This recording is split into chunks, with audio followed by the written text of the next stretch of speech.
Shel Silverstein. Chapter 1. Breaking Ground.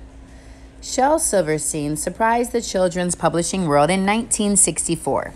His book, The Giving Tree, was finally being published. This story about a boy and a tree had been rejected by many publishers. They thought it was too sad for a children's book. But The Giving Tree sold millions of copies. Silverstein's career as a children's author took off.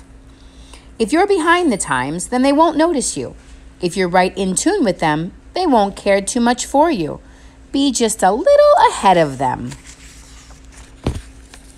Chapter 2. Perfecting His Craft.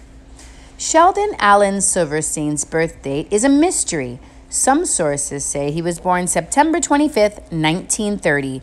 Others say the year was 1932.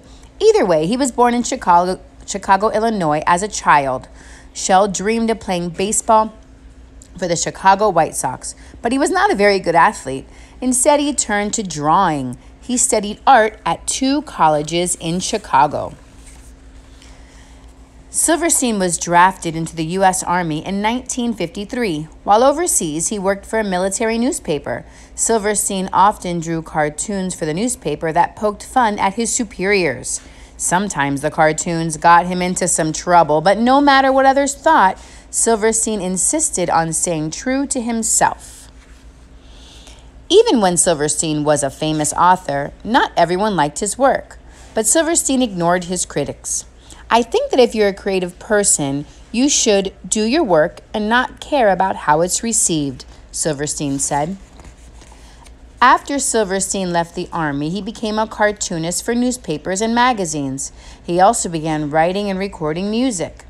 Silverstein's life changed forever in 1963. His friend, Tommy Ungerer, talked Silverstein into meeting with editor Ursula Nordstrom. Ungerer and Nordstrom suggested that Silverstein try writing for children. I never planned to write or draw for kids. It was Tommy Ungerer who insisted, practically dragged me, kicking and screaming, into Ursula Nordstrom's office. Chapter 3. Consistently Creating. Silverstein finished his first children's book in 1963. Lafcadio, the Lion Who Shot Back, was about a lion who leaves the jungle. Lafcadio has adventures in the city as an expert shot with a gun.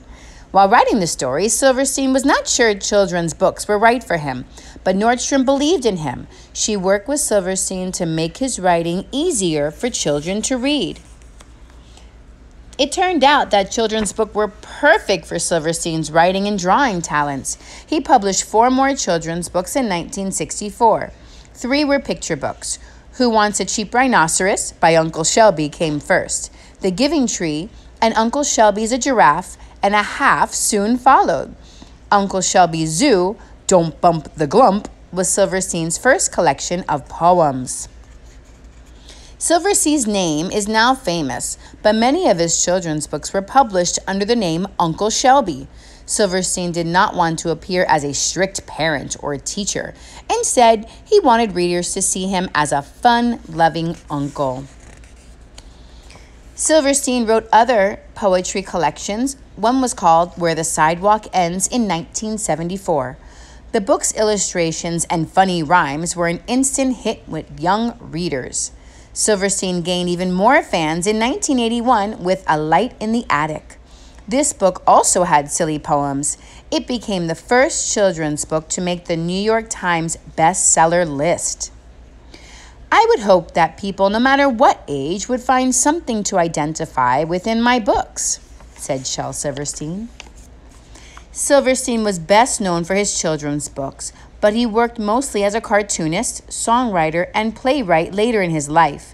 He returned to children's publishing in 1996. He released a book of poems titled Falling Up. He also created an activity book called Draw a Skinny Elephant in 1998. Silverstein died unexpectedly May 10th in 1999. Chapter 4. Making His Mark. During his lifetime, Silverstein released 11 children's books. 2 more of his children's books were published after his death. Runny Babbitt was released in 2005. Everything on it hit bookstores in 2011. Though Silverstein is no longer with us, his incredible stories still live on. They continue to earn him new fans. I want to go everywhere, look at and listen to everything.